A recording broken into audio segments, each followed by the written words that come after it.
Boa noite, gente. Tudo bem com vocês?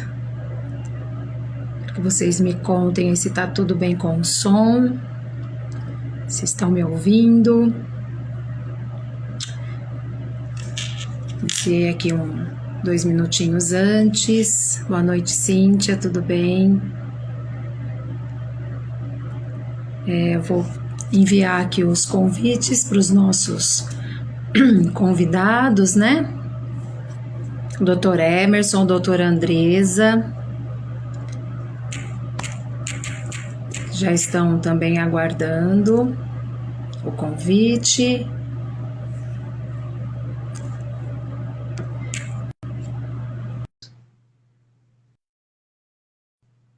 Mas nós estávamos conversando que talvez não dê tempo. Oi, doutora, boa noite. Tudo bom? Bem, tá me ouvindo bem? Tô. Ah, então perfeito. Eu também tô te ouvindo bem. Se vocês aí, gente, os seguidores, puderem dar um alôzinho, se estão ouvindo bem, tanto a mim quanto a doutora Andresa. Sejam bem-vindos aqui para esse momento que a gente vai tentar esclarecer, né, as dúvidas, não é mesmo, doutora? Deixar o pessoal aí mais tranquilo, né, com o coração mais leve em relação à vacinação dos filhos, né, e até a própria vacinação, né, porque tem pessoas que foram assim, eu vou porque eu tenho que ir, tô com fé em Deus que não vai acontecer nada de mal, né, mas realmente foi tudo tão corrido, né, doutora, que acabou ficando mesmo essa dúvida, essa angústia. A gente está vivendo um momento, acho que muito louco, que eu não sei se alguém que está vivo aí, mesmo que tenha já uma idade avançada, passou por algo desse tipo, né? O Emerson apareceu aqui que não pode participar. Emerson, entre e me envia um convite, né? Me envia aqui uma solicitação, porque eu já enviei o convite, mas não está dando certo. Às vezes não dá certo. Eu não sei se consegue Com entrar alguns três ao convidados. mesmo tempo. Será que consegue? Dá, doutora. Até Ah, é? quatro. Até Tá quatro moderno agora. agora? É, sim, tá. Olha lá, ele entrou. Agora solicita para participar, Emerson. Vai aparecer aí para você, solicitação para participar. E eu já te aceito aqui.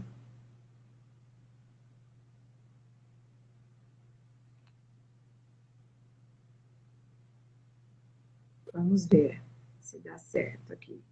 Deixa eu visualizar e já aceitar. Vamos ver se dá certinho, Emerson. Olha lá. Boa noite, Boa doutor. Tudo noite, tudo bem bem? com vocês?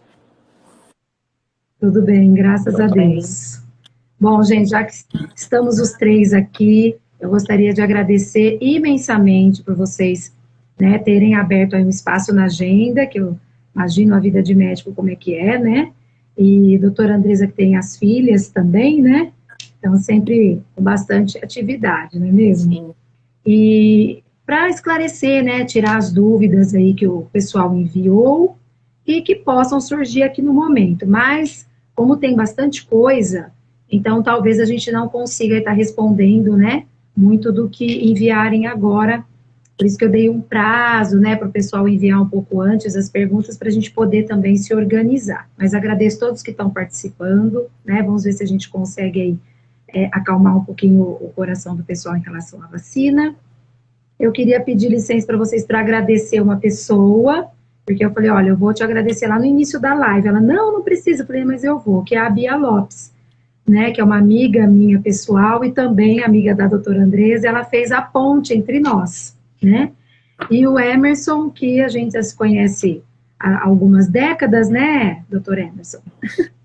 Então, também agradecer a doutora Fernanda Cardoso, que embora não, né, possa estar nesse momento com a gente, também enviou mensagem, disponibilizou-se a tirar as dúvidas, né, a enviar, até enviou alguns artigos para mim também, porque realmente todo dia surgem novidades aí a respeito das vacinas, sinal que a coisa está andando, que está todo mundo trabalhando debruçado em cima disso, né, para prestar esse serviço da melhor forma possível. Então, assim, eu gostaria primeiramente que vocês se apresentassem, né? Eu, doutora Andresa, já ouvi falar muito de você, porque trabalhei em escola, Mas, assim, nunca tive a necessidade de levar um filho meu até você. Então, em partes, eu fico feliz de não conhecer muitos médicos, né? Mas sempre ouvi falar muito bem de você. Gostaria que você se apresentasse e o doutor Emerson também. Então, eu sou a doutora Andresa Gil, eu sou pediatra e endocrinologista infantil. Eu voltei para cá, eu sou daqui, mas eu fiquei muitos anos fora. Eu voltei para Araraquara faz uns 4 anos, onde eu retomei o consultório e sou professora da Uniara, tenho minha atividade na UPA, tenho bastante os serviços aqui na cidade, bastante coisa para fazer. Uhum. Legal, Lúcia. Certo. Assim, a gente se conhece há bastante tempo, né? Nas nossas famílias e pessoalmente. Eu sou anestesista, sou mestre em anestesia já há algum tempo. Trabalhei com o setor de urgências na cidade, num momento em que ele até não existia, junto com algumas outras pessoas, nós criamos esse setor lá atrás. Eu fiz isso por quase 12 anos. Depois disso, eu trabalhei entre isso e outras coisas também na Uniara, doutora. Eu saí faz um ano e pouco, mas o curso de medicina, eu tenho muito orgulho de dizer que a portaria de criação do curso tem meu nome lá. Eu fui um dos 3 primeiros docentes que estavam lá no curso de medicina da Uniara.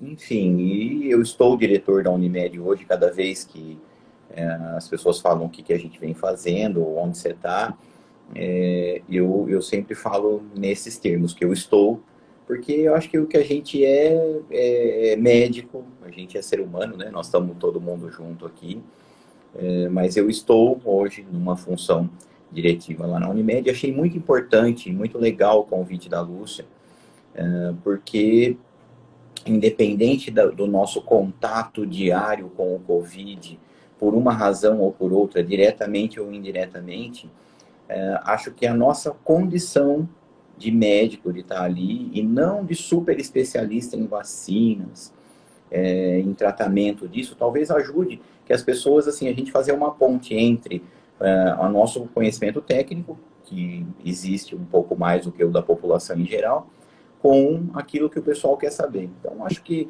isso é o que me incentivou a estar aqui. Quando eu conversei com a Lúcia, eu falei, olha, eu não sou um especialista em vacinas, mas eu tenho que também tentar ajudar a administrar algumas coisas dentro dos lugares que eu trabalho, e a gente tem que ponderar em relação a elas. É isso, acho que eu sou, hoje eu sou mais amigo, estou tentando aqui para ser amigo das mães, das crianças aí, acho que é a minha melhor apresentação.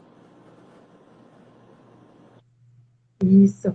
E assim, já fazendo uma ponte, Emerson, com isso que você colocou, gente, eu vou chamar pelo nome, tá bom? Por favor. Tudo bem? Vocês permitem? Posso não usar o doutor e a doutora aqui? Vamos ter uma conversa, assim, mais de amigos aqui, né? Então, assim, como que foi a convivência de vocês, a relação de vocês com a Covid-19 como médicos, né? Emerson, que está ali no hospital, né? Doutora Andresa trabalhando com crianças, mas também ali, né, na UPA e tudo mais. Chegaram a acompanhar muitos casos, a evolução da doença, porque veio tudo assim, como uma avalanche sobre todos nós, né? Sobre os médicos, profissionais da saúde, principalmente. Uma coisa nova, que chegou assim e foi aprendendo meio que na prática. Foi assim mesmo, né? E como é que vocês entendem a evolução disso em termos científicos, em termos de tratamento, né? Como que está essa situação atual, vocês que acompanharam desde o início? Eu falo primeiro, tanto faz. Vamos primeiro às damas. Então, na verdade, comigo foi uma coisa muito completa, porque eu sou pediatra, mas meu marido é intensivista. Então, eu tive os 2 parâmetros na minha casa dos opostos, assim. Eu praticamente, o ano passado, na UPA, teve dia que eu fiquei sem atender ninguém de crianças. As crianças realmente não foram vitimizadas com a Covid. A gente não teve óbitos na cidade, tivemos pouquíssimas internações de crianças com Covid e todas ficaram bem. Então, a minha vivência com a Covid foi uma vivência como qualquer síndrome gripal normal. Era lavagem nasal, era medicar para febre Só que ao mesmo tempo eu vivenciava o meu marido todo dia vindo com óbitos, óbitos, óbitos, uma coisa muito pesada, uma coisa muito intensa, uma doença muito agressiva. Então eu tive uma vivência dos dois lados e eu consegui perceber a diferença que é uma criança pegar Covid, muitas pegaram, com a diferença com os adultos. Eu não sei o que o Dr. Emerson sentiu em relação de internações, na Unimed. A Unimed eu já não tive tanto contato, mas no SUS as internações foram pouquíssimas de crianças com Covid. Então, nós tivemos, assim, uma situação bem estranha. E eu, enquanto estava ouvindo você falar e ouvindo a pergunta da Lúcia, eu me lembrei do H1N1 e de outras coisas lá atrás, né? E acho que a minha experiência com o Covid foi até tão intensa quanto, e até de uma outra forma. Lá atrás, eu trabalhava no SAMU ativamente, além de coordenar os setores, e eu me lembro de a gente parecer astronauta, assim, a gente saía para a rua com alguém que tinha suspeita de síndrome gripal e que podia ser H1N1 ou qualquer coisa assim. E a gente esqueceu disso, né? A gente toma vacina todo ano para isso, mas a gente não lembra daquilo que aconteceu lá atrás. Então a gente saía como um astronauta. A ambulância tinha um preparo todo maluco. A gente punha roupa, punha máscara, e chegava lá, não queria encostar em nada e socorria a pessoa que a gente não sabia se tinha. E depois saía de lá, voltava e tomava banho, trocava roupa. Se desse, a gente punha fogo ali no meio do pátio do SAMU para ver se aquilo ia embora. A experiência com o Covid, lá no início, foi exatamente a mesma coisa. Os anestesistas se reuniram muito rapidamente, e depois todas as outras equipes dos hospitais, eu trabalho em todos eles, eu já não trabalho na UPA há muito tempo, né, nem em coordenação e nem diretamente. O meu contato é através da equipe da Gota, onde eu sou diretor, e a fundação, a Fungota, gerencia as UPAs. Então, foi de um estresse terrível para todo mundo. E o nosso trabalho pessoal enquanto anestesista é terrível, porque o nível de exposição da gente é só para aquilo que a gente não sabia, a gente não tinha nem exames no começo, você achava que alguém tinha ou sabia que tinha, e você tinha que se expor àquelas pessoas. Então, eu tenho até hoje no meu carro, abro o porta-malas do meu carro, eu tenho assim umas 15 máscaras, uns face shields descartáveis, eu tenho 2 que são laváveis, e eu tenho umas 150 máscaras descartáveis que quando diminui 50, eu compro mais 50. É uma coisa maluca. Álcool gel não precisamos nem falar. Mas, para você, fora a máscara N95, eu tenho dentro da minha mochila uma ou duas sempre zeradas.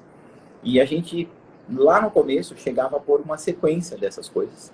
Máscara comum, máscara N95, face shield. E tinha todo um estresse. E me lembro da primeira gestante que eu peguei e tive que anestesiar. E em alguns momentos a gente ponderava assim, bom, fulano tem filhos e é casado, deixa que eu vou. Eu ia atender o paciente com o Covid e ficava sem ver minha mãe e todo mundo que eu podia na família, mesmo os mais novos, por pelo menos 7 dias, para eu ter certeza que eu não estava com nenhum sintoma, porque os exames eram raros. E na Páscoa de 2020, eu tive um mal-estar. Assim, eu estava sozinho em casa, eu passei a Páscoa sozinho, porque eu tinha tido contato durante aquela semana, e eu tive uma inapetência no domingo de Páscoa. Imagina eu ficar não como não vou comer? Covid. Na quarta-feira eu estava no César e todo mundo concordou que devia ser Covid mesmo. Aí fizeram um exame, uma doideira, e não era nada. E daí para frente eu fiz um monte de testes. Porque eu quis, porque eu paguei, porque eu precisei, porque depois era obrigatório aqui e ali. E os níveis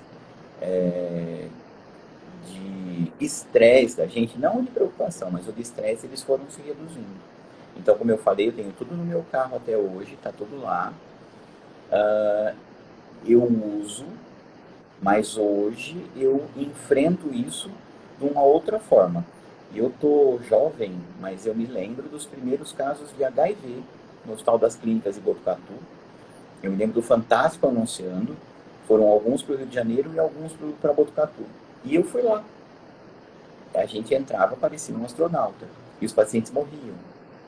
E logo depois que eles morriam, a gente interditava o quarto por 24 horas e nebulizava o quarto com tudo quanto é produto para ver se matava o vírus. Depois nós descobrimos que era só expor ele ao ambiente.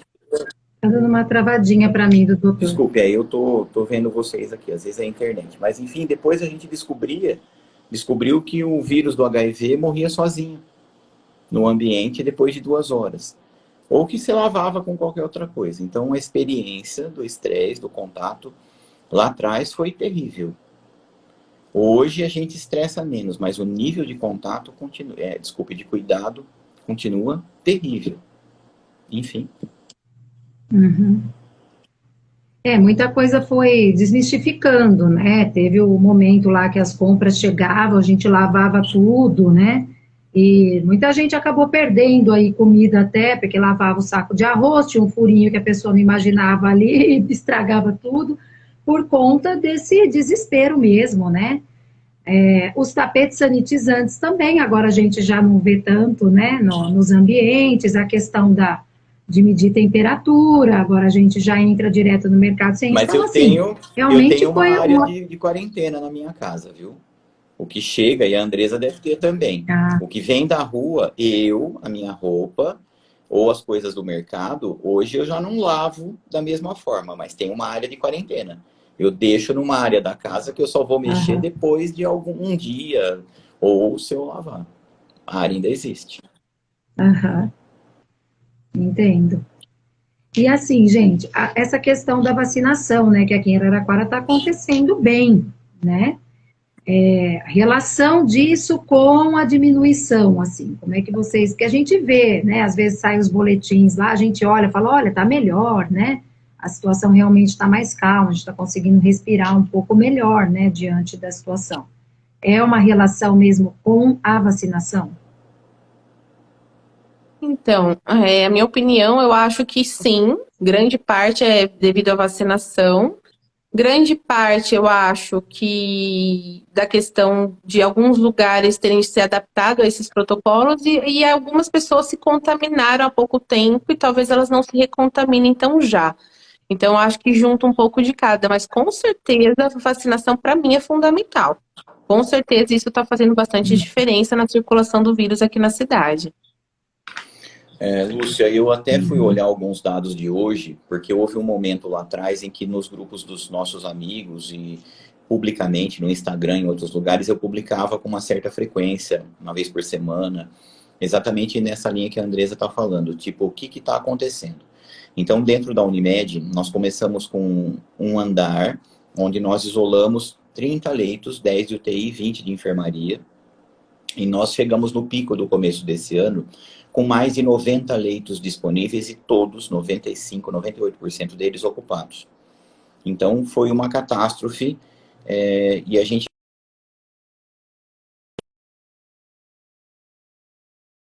Nós, os profissionais de saúde, nós acabamos tomando a vacina, mas as outras pessoas ainda não. Então, a chegada da vacina mudou absolutamente tudo. Então, eu cheguei a avisar, olha, nós tivemos 1.200 exames, 400 foram positivos. Vai ter lockdown.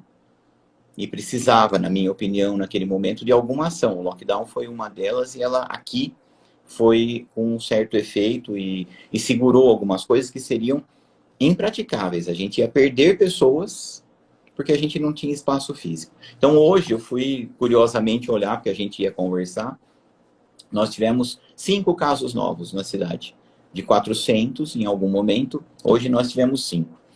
Nós temos 12 pacientes internados em todas as enfermarias da cidade. Imaginem, o Hospital São Paulo tinha 90, o Hospital Regional de América, o último dado que eu me lembro, tinha 40 ou 50 leitos. O São Francisco tinha 20 a 30 leitos, a Santa Casa tinha uns 40 leitos.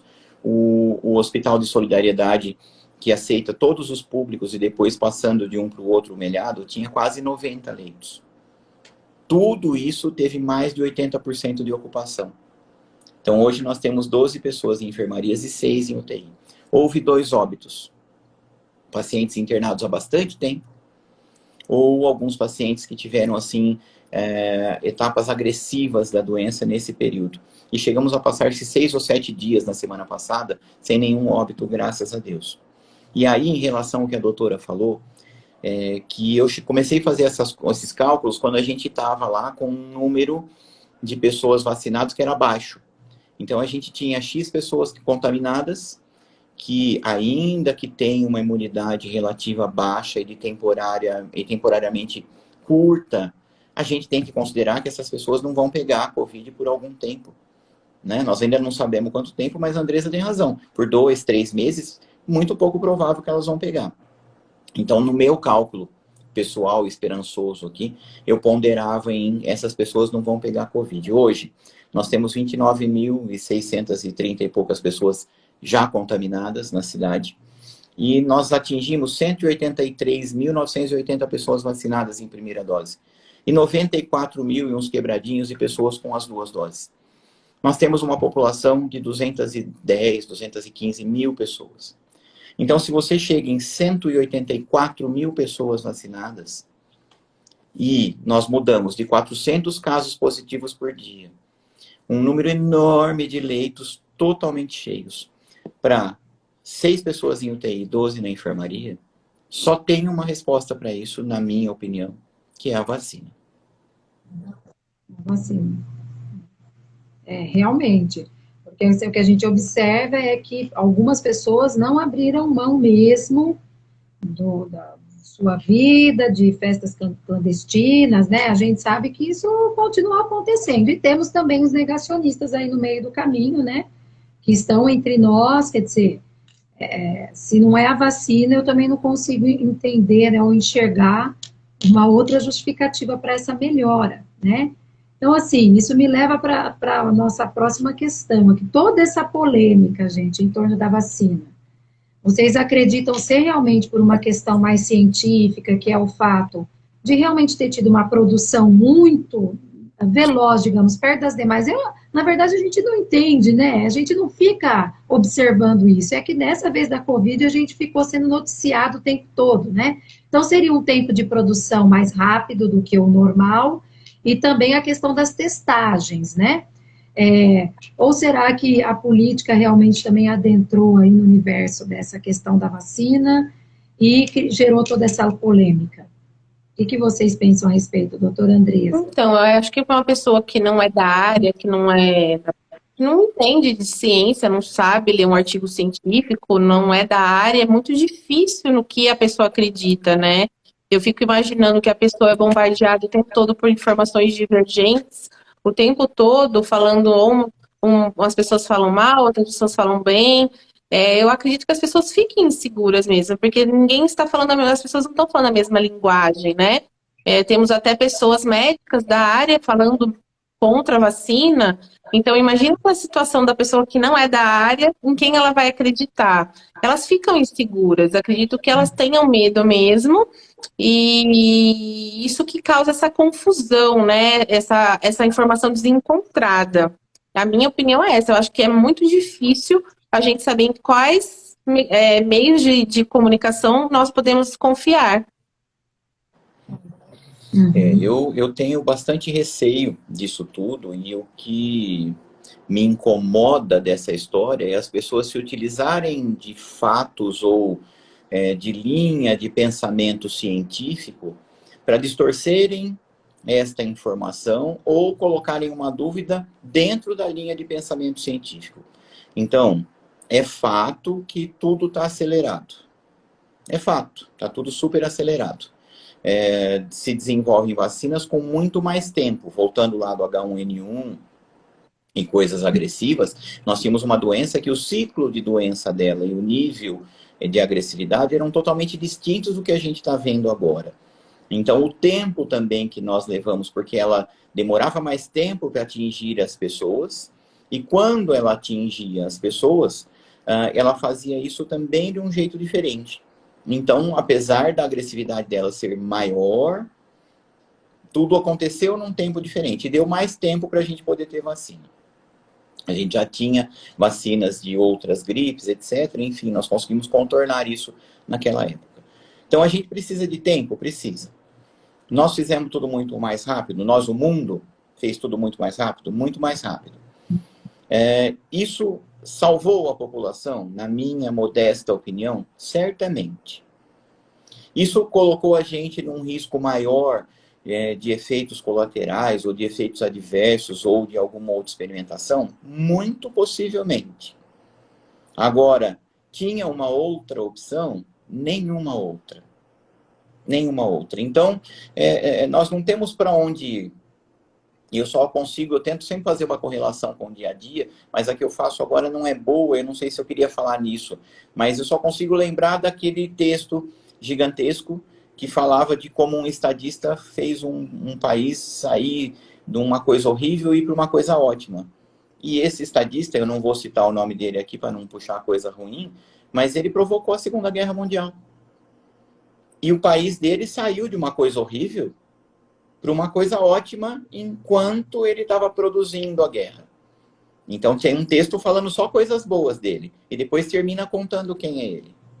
E aí você fala, meu Deus, como é que pode? Pode. A gente pode falar um monte de verdades, né? Desculpe, a gente pode falar um monte de mentiras só contando verdades. Porque a gente pega as verdades e distorce. Então é fato que tudo se acelerou. E é fato, na minha opinião, que essa era a nossa única saída. Me parece que agora estão falando de um ou outro tipo de tratamento. A gente tem alguns coadjuvantes, mas medicamento, prevenção, impedimento, nenhum. Nenhum. Nós temos máscara, sabão. A gente fala do álcool gel, que é super legal, mas o sabão é o must da conversa, né? Se pudesse levar, né, água e sabão para todo lugar, a gente leva o álcool e a gente se proteger. E agora nós temos alguma coisa que estimula a nossa imunidade, o nosso combater dessa doença, que é a vacina. Sim. Antes de entrar, assim, gente, na questão específica de crianças e adolescentes, quero fazer mais uma pergunta, porque o Emerson até chegou a mencionar aí nessa fala, né? A questão da transmissibilidade. Porque existem, assim, alguns vídeos catastróficos falando aí da Delta, né? Dessa cepa e tal. Que em setembro nós vamos ter algo de horroroso novamente. Então, a situação já está tão difícil e tem gente que parece que se empenha em piorar tudo, né? Mas nós já havíamos conversado, e isso já está realmente comprovado, que a transmissibilidade dela é maior, mas a gravidade, né, é menor. Então, eu acho que vale a pena aproveitar esse momento também para tranquilizar, né? Porque realmente os vídeos chegam aos montes, gente.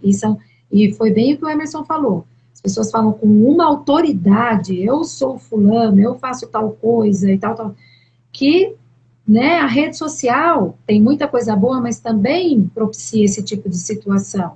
E os vídeos vão correndo, né? E as pessoas nem sempre se informam realmente numa fonte mais segura para passar o vídeo para frente. Recebeu, aquilo soou como verdade, a pessoa já, e aquilo você recebe N coisas. Então, eu acho que vale a pena reforçar essa questão aí da Delta, para dar também uma tranquilizada nos corações, vocês não acham? Eu posso falar da minha parte como pediatra, né? Tem muitos relatos catastróficos que as crianças estão morrendo com a Delta, que a Delta está lotando as UTIs nos Estados Unidos, que a Delta isto. Quando você pega dados da literatura, o que se mostra? Vamos supor que internava uma criança para 1000. E a gente tinha uma contaminação muito menor porque as pessoas estavam de máscara, as pessoas estavam assustadas, as pessoas estavam se cuidando.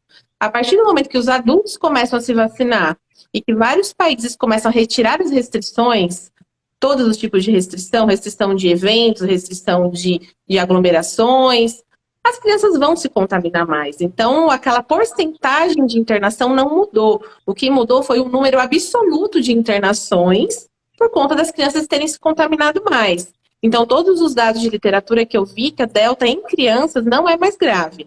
E muitas mães estão angustiadas de não mandar os filhos para a escola, por conta dessa onda da Delta que está chegando e dessa nova onda, né, da Delta. E eu estou reforçando que eu já procurei dados na literatura do mundo todo que não aumenta o risco em crianças, aumenta sim a transmissibilidade. Então, a chance de você ter uma doença um pouquinho, afetar um número maior de pessoas não vacinadas é maior.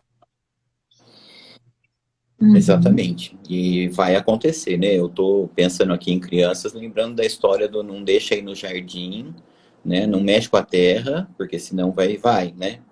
Vai ter contato, vai pegar, vai ter dor de barriga, vai passar. Crianças, elas vão se contaminar e nós também, de alguma forma.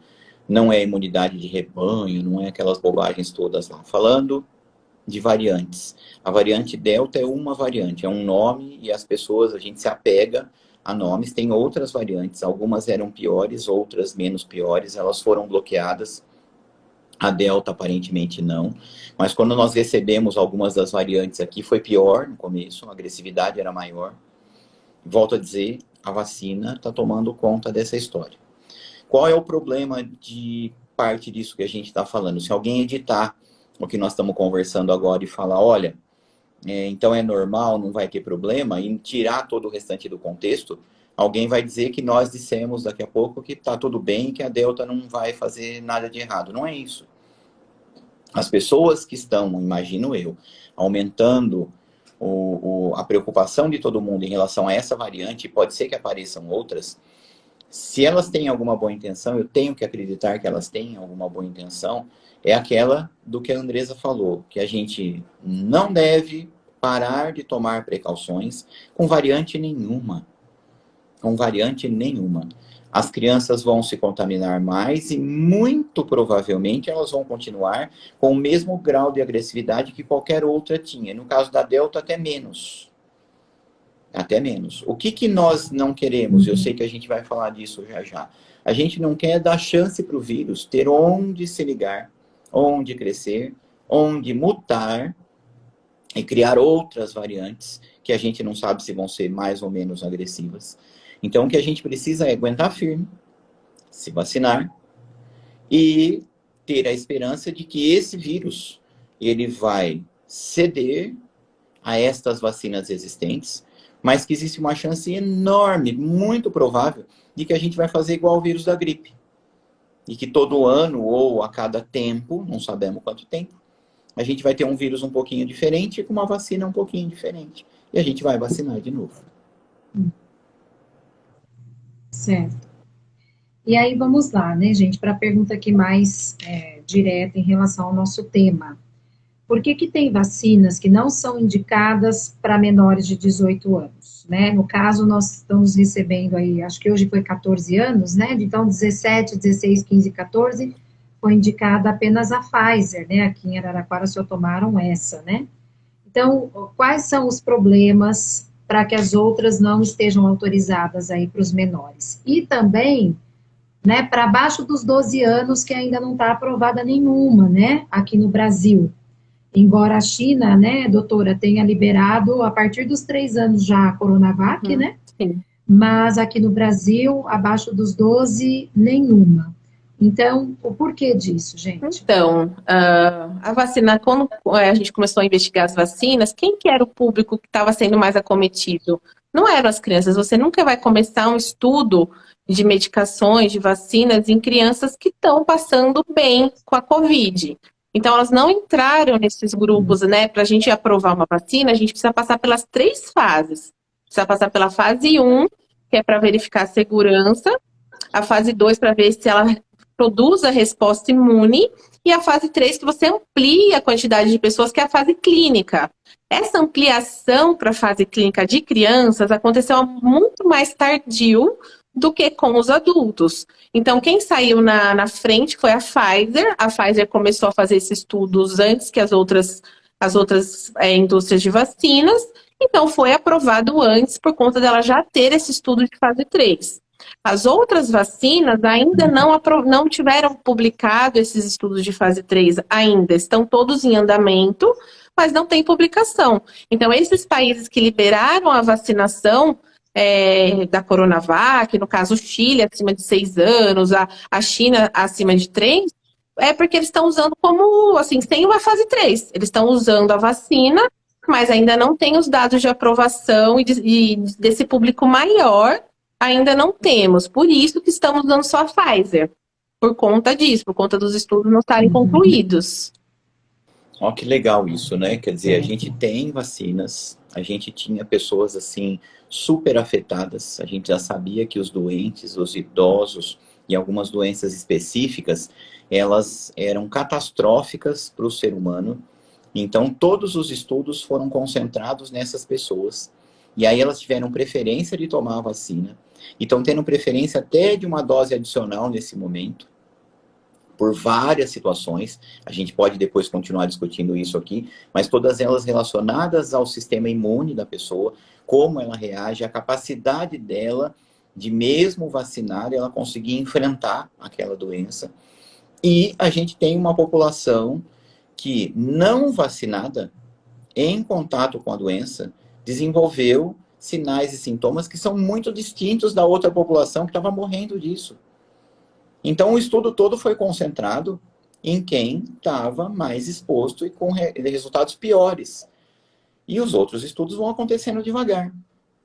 Então, volto a dizer o que nós falamos agora há pouco.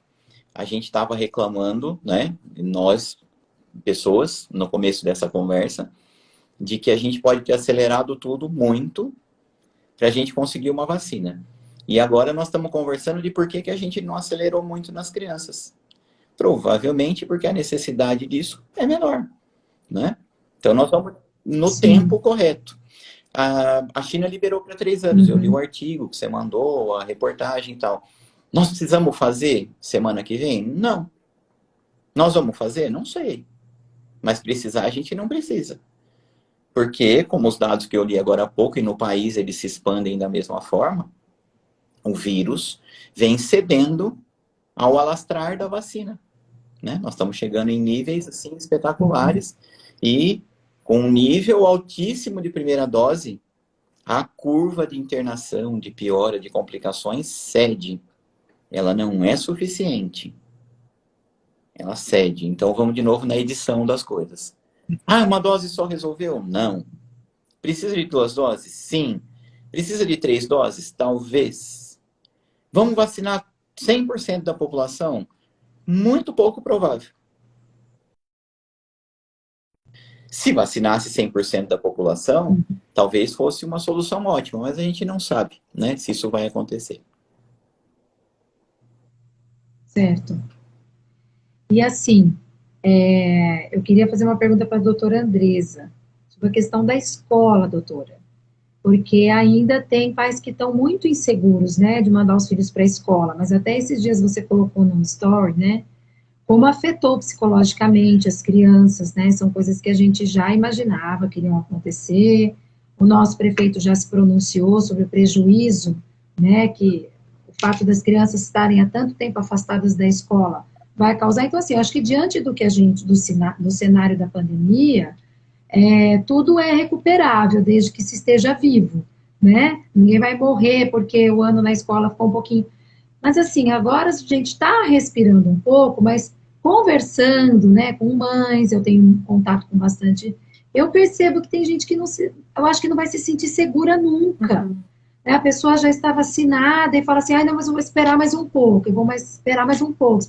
Esse pouco, gente, o que é esperar mais um pouco, né?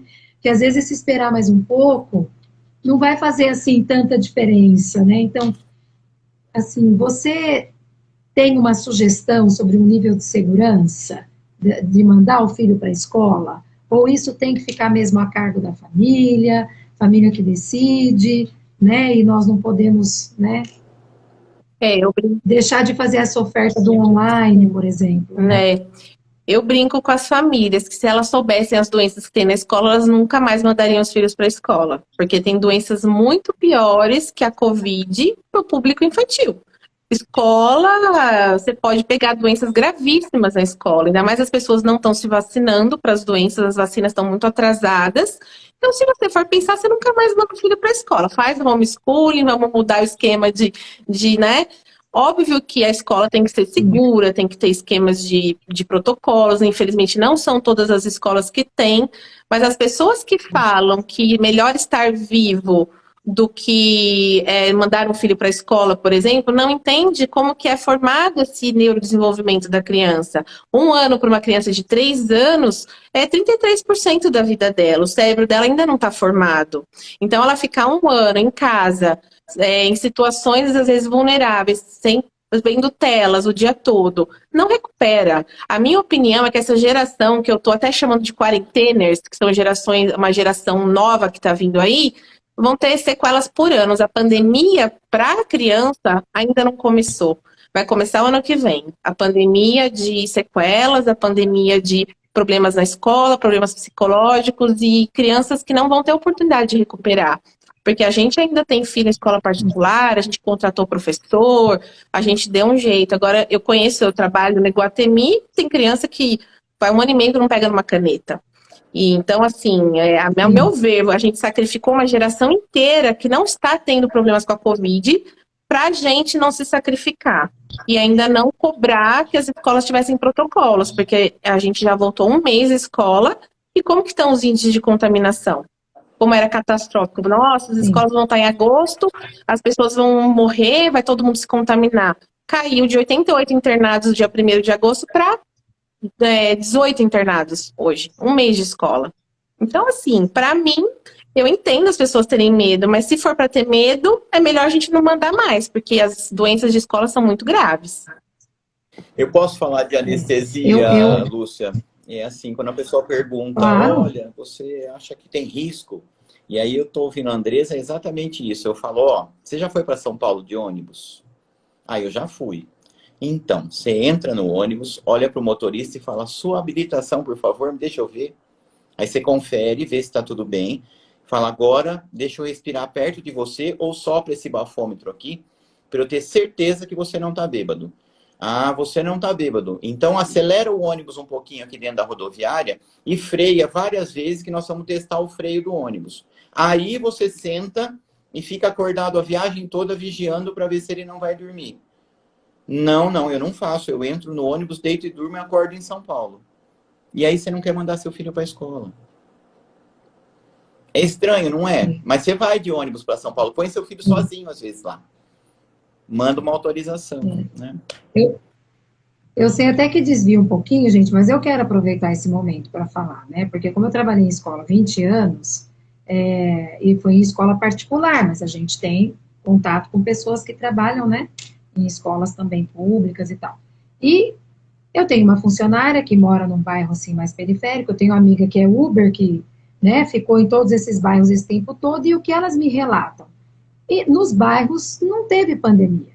As crianças continuaram pelas ruas, as pessoas andam sem máscara, os bares estavam sempre abertos, as pessoas nas calçadas, é o relato delas, né?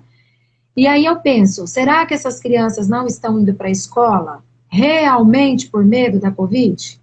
Ou simplesmente agora eu tenho uma justificativa plausível e que ninguém, né? Então eu posso dizer que eu estou com medo da Covid para mandar meu filho para a escola. Mas eu estou deixando meu filho na rua, na verdade. Né? Porque quando eu não mando meu filho para a escola, ninguém observa se essa criança está bem cuidada, se essa criança está higienizada, se essa criança, né, não está com um roxo. Então, assim, tem esse tipo de situação. E a situação, né, dos pais e não muitas terem vezes o que fazer com a criança quando ela não está na escola. Exatamente, né? Então, é sério, precisa ser pensado. Então, o que a doutora falou, eu penso na minha situação, uma situação confortável, né? Crianças em escola particular, elas todos os dias explicam tudo o que está acontecendo para seguir os protocolos. Em outros lugares, menos assim, né? Mas eu não sei até que ponto as pessoas vão e exigem seus direitos de, olha, aqui na unidade que meu filho está, é necessário colocar o álcool em gel, é necessário que... Ou então, não vou mandar para a escola não. Né? E depois, algum dia, alguém se vira para tirar essa defasagem do meu filho, né? Então, é aquela coisa de não exigir o direito como se deve e ter aí um respaldo, né? Ou uma situação para justificar a ausência do filho na escola. E é muito problemático, porque, como a doutora falou, para recuperar isso lá na frente, vai ser muito difícil e vai recair sobre a A criança, fala da né? Andresa, Sobre o a fala da adolescente. Andresa é pesada e importantíssima. Para uma criança de 3 anos, 1 ano é 33% da vida dela. Tudo que ela tem de lembrança, tudo que ela pôde desenvolver nesse período se perdeu. Então, de fato, nós vamos ter muitos problemas. Já temos, né? A gente já não tem mão de obra qualificada, a gente já não tem um monte de coisas voltadas para a educação que deveria ter. Então, essa é uma pandemia muito além de um vírus e de uma doença. Exato. E as possíveis reações, gente? Nós temos aí muitas dúvidas em relação à Pfizer por conta dos alérgicos, né?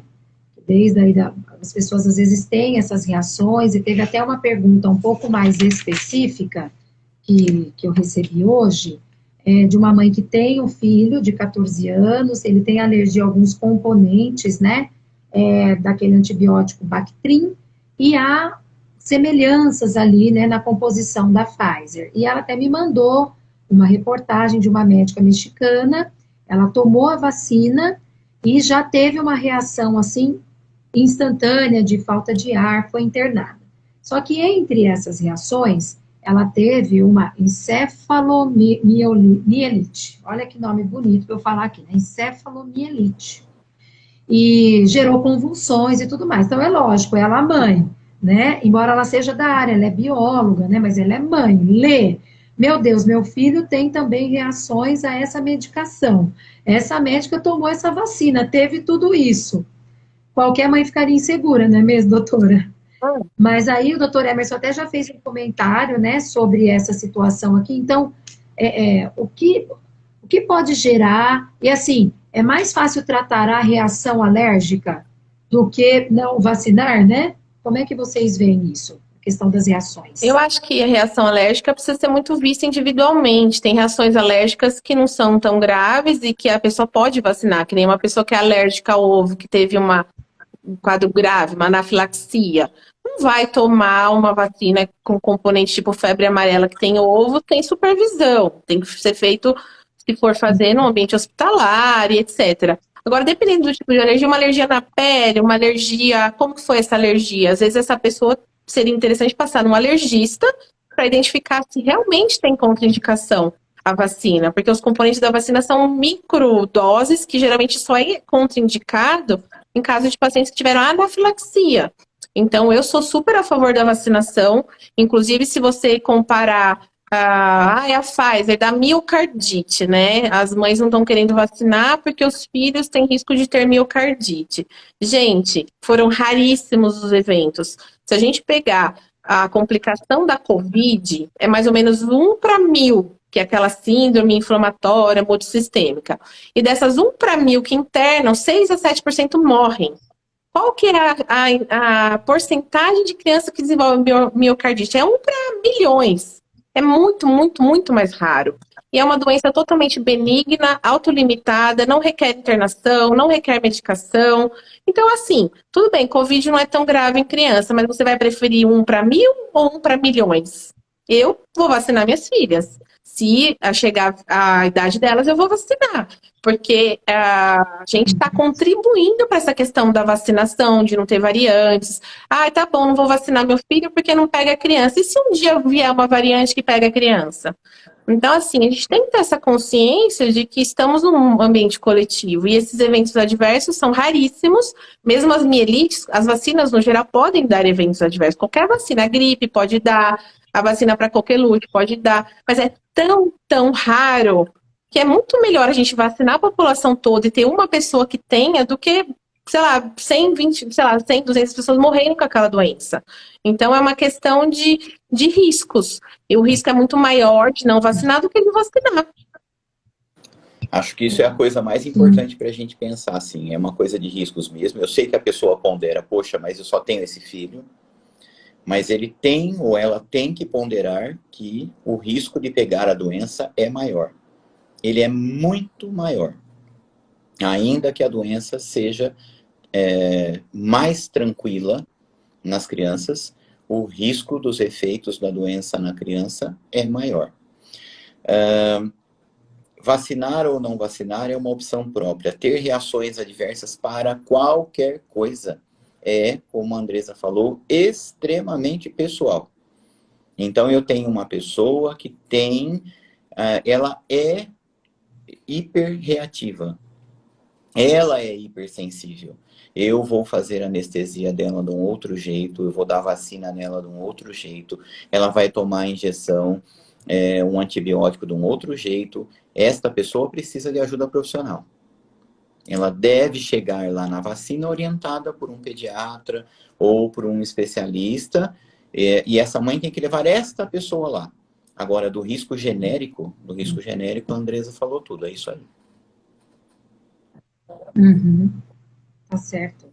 E aí, você até chegou a comentar, Emerson, que essa encefalomielite pode ser que ela já tivesse, né, já estivesse doente, porque para ser algo instantâneo não é. O que a Andressa falou agora há pouco leva já... nesta linha. Ó, você imagina que você tem pessoas que vão ter uma anafilaxia muito mais sério do que a encefalomielite e vai morrer.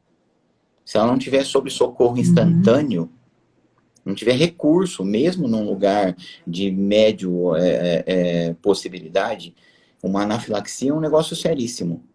Muito mais do que o resto que nós estamos conversando. Agora, o nome bonito, a encefalomielite, nós estamos falando de uma reação que passou pelo corpo da pessoa, ela reagiu, foi para um órgão específico para o cérebro, e alguém identificou naquela médica, isso que me deixou assim mais preocupado com aquela notícia, porque a gente já sabe que a médica tem uma encefalomielite, ou seja, alguém fez já uma tomografia, uma ressonância, identificou uma reação muito específica de intracraniana dela, intracerebral, ou alguém biopsiou.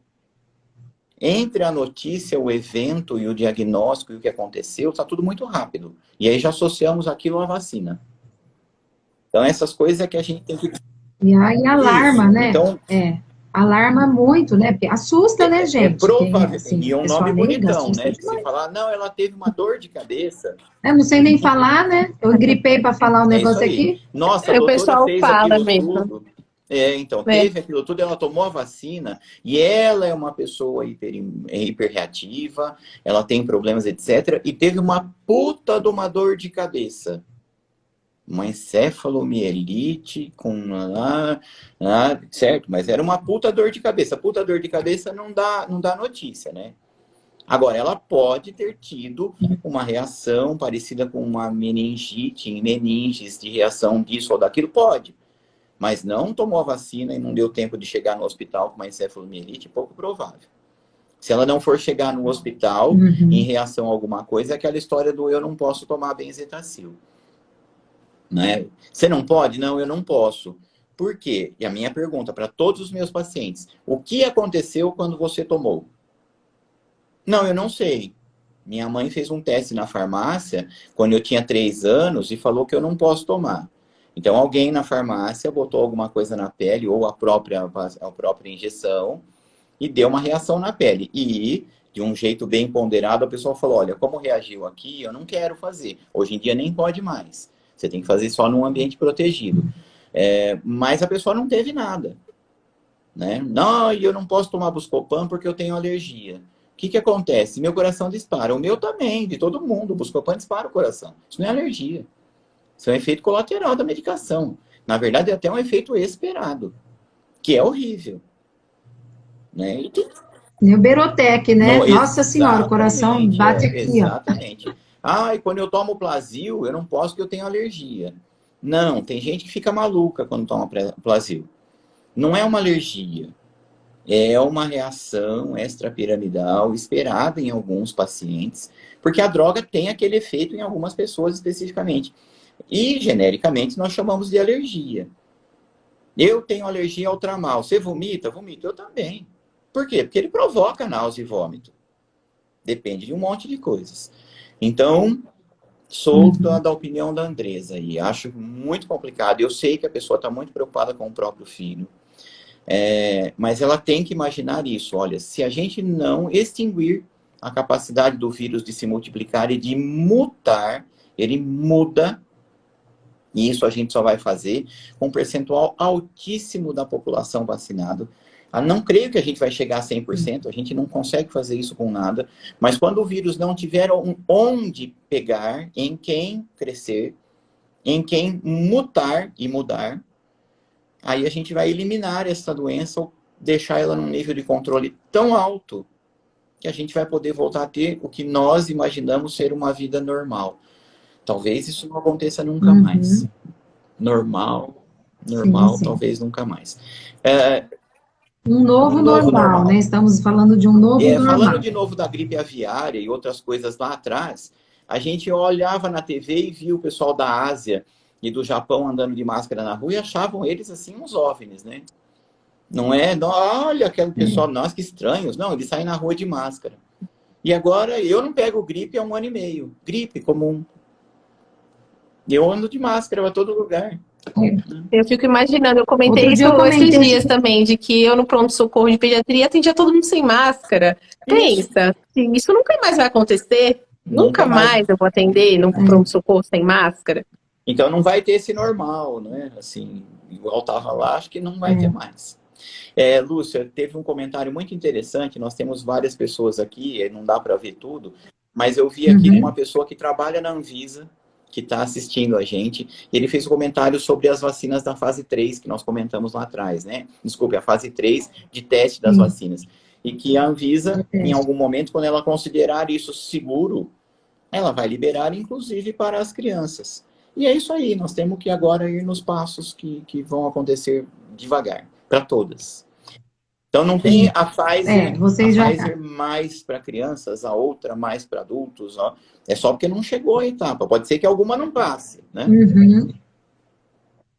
Sim.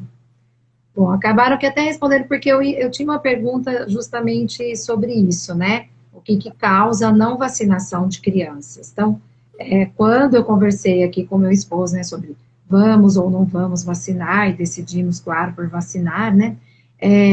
Foi o que eu pensei, né? Nesse momento, assim, como é que a gente ama mais o outro, né? Pensa no coletivo, porque dá aquela coisinha no coração, né? Mas graças a Deus, nosso mais velho já vacinou, não teve nada, entendeu? Mas você pensar realmente que estamos numa situação não só de autoproteção, né? Vou fechar minha família aqui nessa minha casinha aqui. Não, né? A gente tem que pensar nos outros também, então que meus filhos não sejam um vetorzinho de continuidade dessa doença. Lúcia, eu perdi uma família inteira de primos. Toda a família. Pai, mãe, irmão. Sobrou um e um outro. Em 12 dias. Aqui de Araraquara. Pessoas assim... Essa família... Acabou. A família teve. Essa doença dizimou famílias, né? Nós conhecemos também... que morreu sobrinha, depois morreu o avô, depois morreu a mãe, depois morreu a pessoa, a tia, né? E assim foi. Pessoas jovens, né? Foi catastrófico mesmo. Então, se aparece uma solução, meu Deus, nós temos que abraçá-la, né? Que ver com muitos bons olhos. E assim, acho que vocês estão trazendo para a gente a segurança de que ninguém vai colocar qualquer coisa no organismo dos nossos filhos, né? Riscos. Tá em fase e pensar de nos riscos, tipo, nós vamos dar a vacina, mas eu sei que fulano é alérgico. Então vamos ver a carteira de motorista dessa pessoa, vamos ver se o freio funciona, vamos ter certeza que vai usar a melhor estrada para ir para o meu destino. Vamos conversar e fazer especificamente para um algumas coisas, para outro outras coisas. Vamos devagar, mas vamos fazer. Tem uma pergunta aqui, gente, que eu acho interessante também, que é a questão da doença autoimune.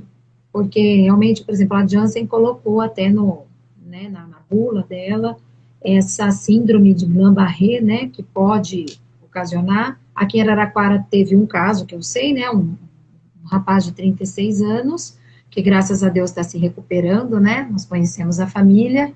Mas, assim, o que acontece, né, só para as pessoas... para poder responder aqui a dúvida, né, da seguidora, o desenvolvimento de alguma doença autoimune em crianças, já tem alguma literatura sobre isso, doutora Andresa? Sobre a vacina da Covid? Ou sobre outras vacinas? Ainda porque também não está aplicando, né, então... Não, já começaram os estudos, mas a gente não tem acesso aos dados ainda, tá? Esses estudos de fase 3 não é acessível ainda, não tive acesso. E provavelmente vai chegar na Anvisa primeiro antes de chegar para a gente, então não tem esses dados, mas a síndrome de Guillain-Barré às vezes acontece com outros tipos de vacina também, e é raríssimo, raríssimo, raríssimo também.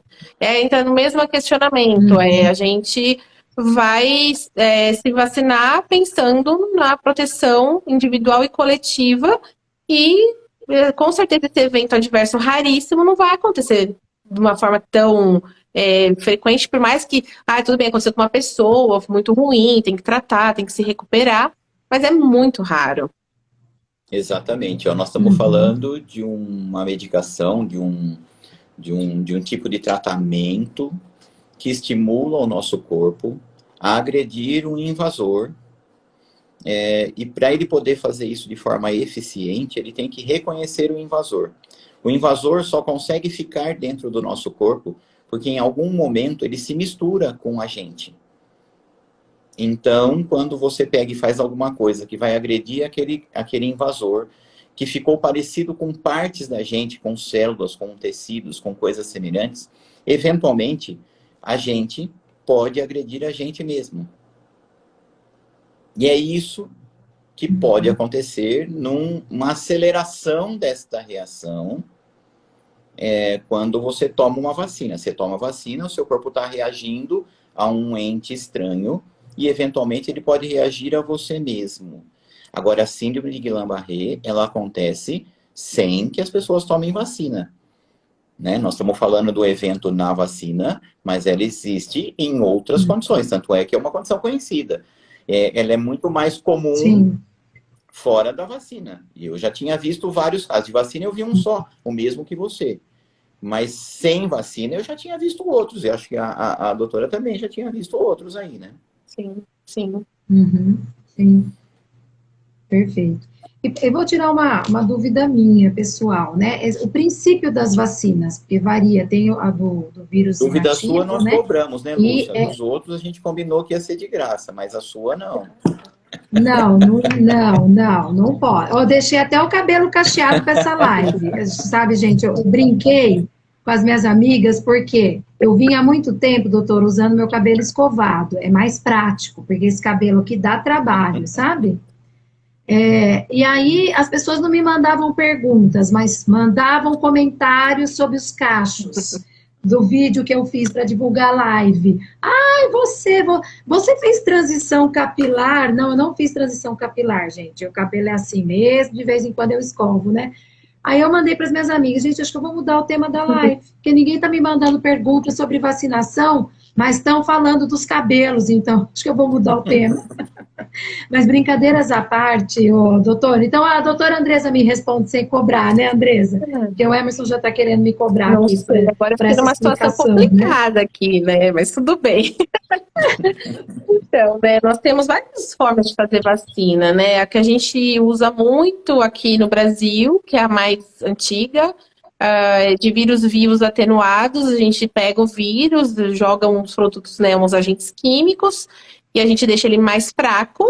Então, ao injetar no corpo, o corpo cria uma resposta imune àquele vírus, só que ele não é capaz de produzir doença. Raríssimas vezes ele é capaz de produzir doença. Então, é uma vacina muito antiga, tem várias vacinas aqui no Brasil que a gente usa esse vírus vivos atenuados. A da Covid ainda não tem até pesquisas, eu andei lendo umas pesquisas de vírus vivos atenuados, mas acho que ninguém se arriscou muito a aplicar a vacina de vírus vivo atenuado com a Covid, né? Nós temos a vacina do vírus inativo, que é quando você pega o vírus inteiro, que é o caso da Coronavac, né? Então, vou falar das vacinas que tem no Brasil.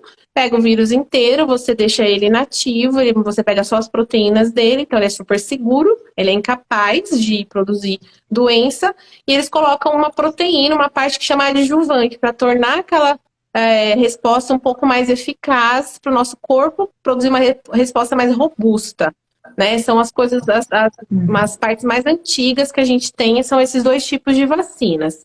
E aí que entram as vacinas novas, que eu acho que até o Dr. Emerson pode falar para não falar tudo sozinha, que são essas que estão trazendo esse conflito. Mas é tudo tecnologia nova, como que vai ser? Eu deixo até a palavra para ele para não falar tudo sozinha.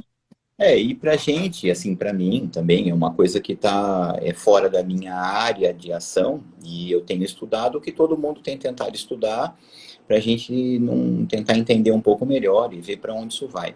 Essas vacinas de RNA mensageiro, que são esses outros tipos de vacina, elas ganharam um desenvolvimento maior agora com o evento do Covid, né? Elas, de fato, não vinham sendo feitas antes.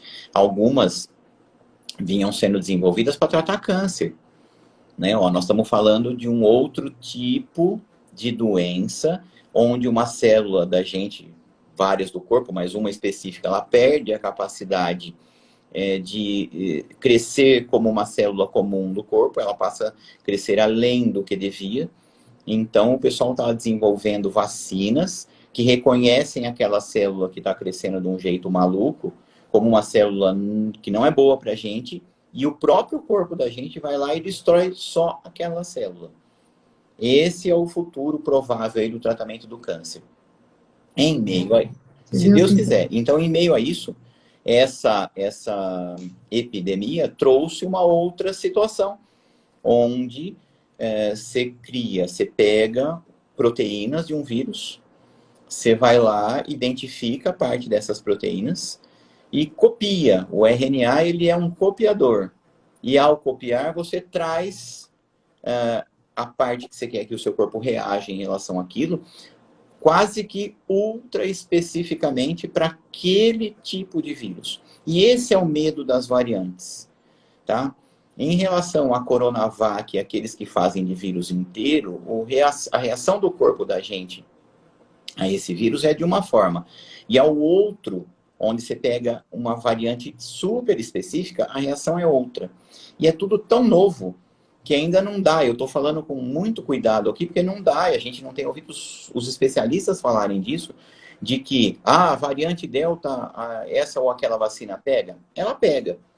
Pega reconhecendo que aquela é a Delta? Não. Pega reconhecendo que é um vírus parecido com aquele irmão dela, e às vezes na primeira dose ele não resolve, então precisa de 2, e às vezes de 3.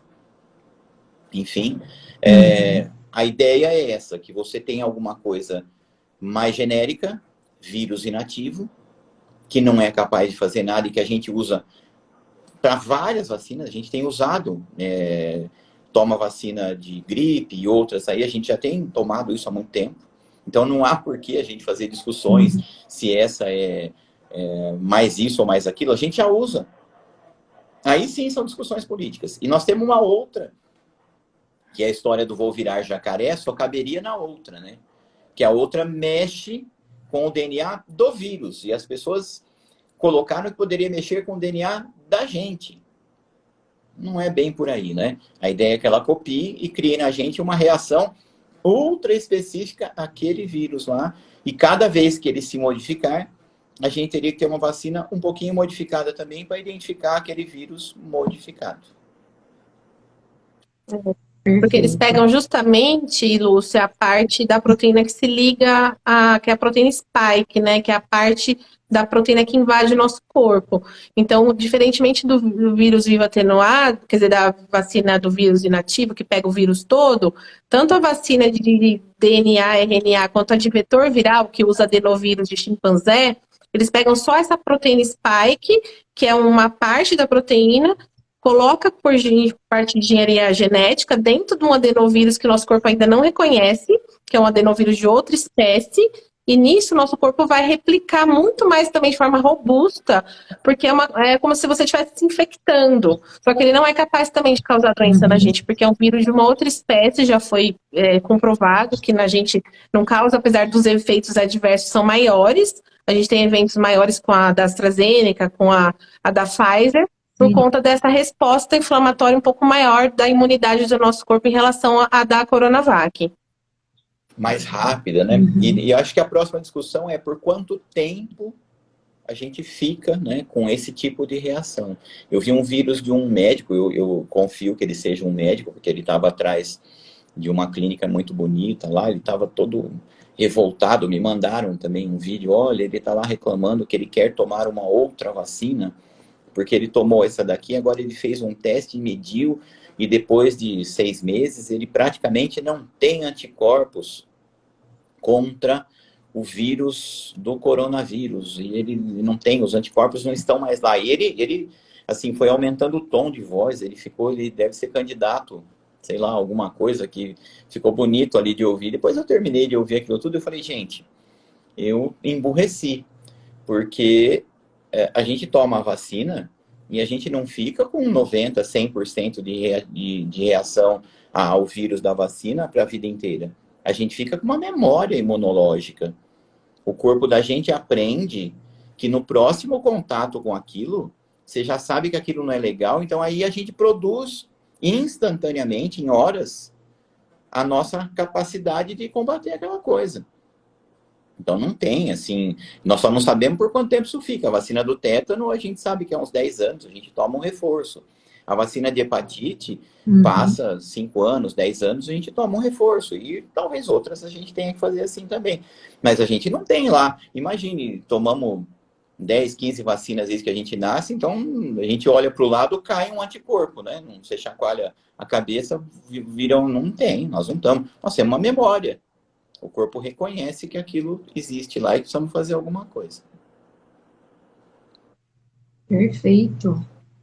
Olha, gente, eu não tenho mais dúvidas, também ninguém mandou aqui, então eu queria saber se vocês querem fazer alguma consideração final aqui para a nossa live. Agradecer muitíssimo, porque para mim foi muito esclarecedor, não tenho dúvida nenhuma. Que bom, eu queria que as pessoas se gostassem mais, elas brigassem menos, elas pensassem mais, assim, nos outros genericamente, assim, é muito difícil, mas pensassem nos outros genericamente.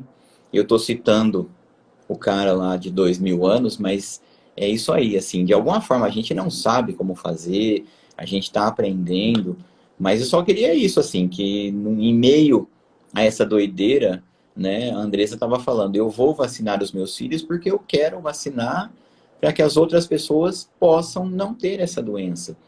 E ela sabe a quantidade, a probabilidade de que os filhos não venham a ter uma doença grave ou nem venham a ter.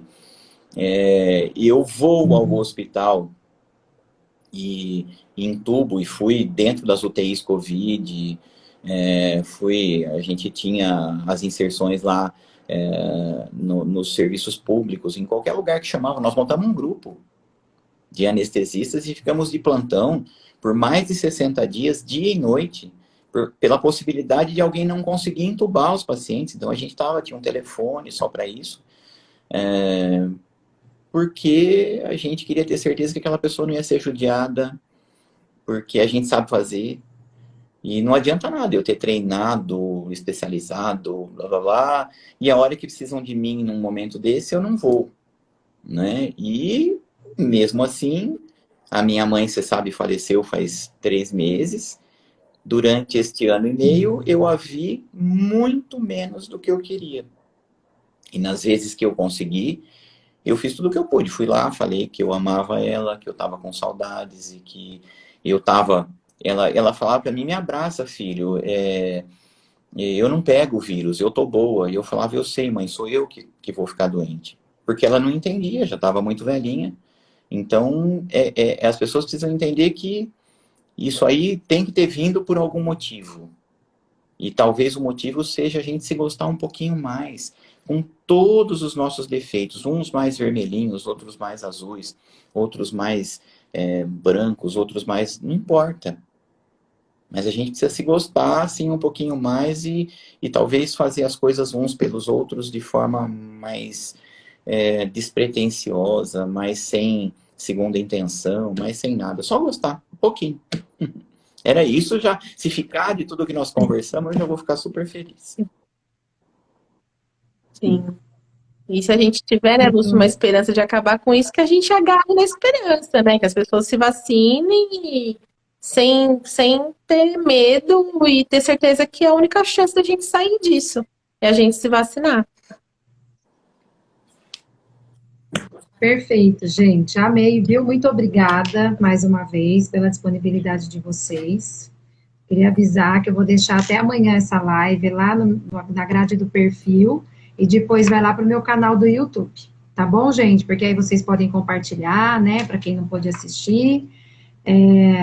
Mando para vocês também, porque vocês podem compartilhar com quem acharem importante, né? E as pessoas podem divulgar esse conhecimento que vocês trouxeram, que agregou demais, que tranquilizou muitos corações, tenho certeza disso, tá? Muito obrigada, que Deus abençoe vocês nessa missão, nessa vocação que é a medicina, né? Dá para perceber que vocês são médicos vocacionados. Então, que Deus abençoe muito vocês nessa missão, viu? Fiquem com Deus, obrigada e bom descanso para vocês. Obrigado, Boa tchau, noite, tchau. bom descanso.